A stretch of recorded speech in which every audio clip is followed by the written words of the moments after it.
La Pologne se lance dans une transformation majeure de son armée en signant un contrat monumental pour acquérir des chars K2 sud-coréens, avec pour objectif de posséder le plus grand parc blindé d'Europe d'ici 2030. Avec un investissement de plus de 6 milliards d'euros, Varsovie affiche son ambition claire de ne plus être prise au dépourvu face à la menace russe. Ce choix stratégique place la Pologne en position centrale au sein de l'OTAN, dépassant largement ses voisins ouest-européens en nombre de chars. Ce contrat ne se limite pas à un simple achat, c'est également un investissement industriel visant à créer des emplois localement, acquérir des compétences et assurer l'entretien des blindés sur place. D'ici 2030, la Pologne prévoit de dépasser en nombre de chars des puissances historiques telles que la France, l'Allemagne, le Royaume-Uni et l'Italie réunis, en atteignant plus de 1100 chars. Pour la Pologne, le temps presse et sa stratégie est claire, la quantité et la rapidité. Les livraisons des nouveaux équipements sont déjà planifiées, avec pour objectif d'être totalement opérationnels d'ici 2030.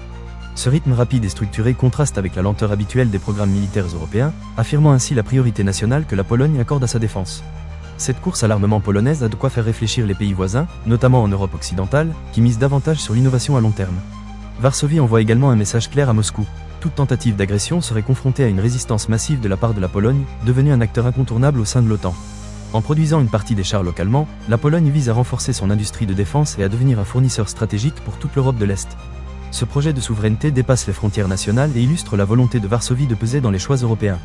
La Pologne ne veut plus seulement protéger, elle veut aussi influencer.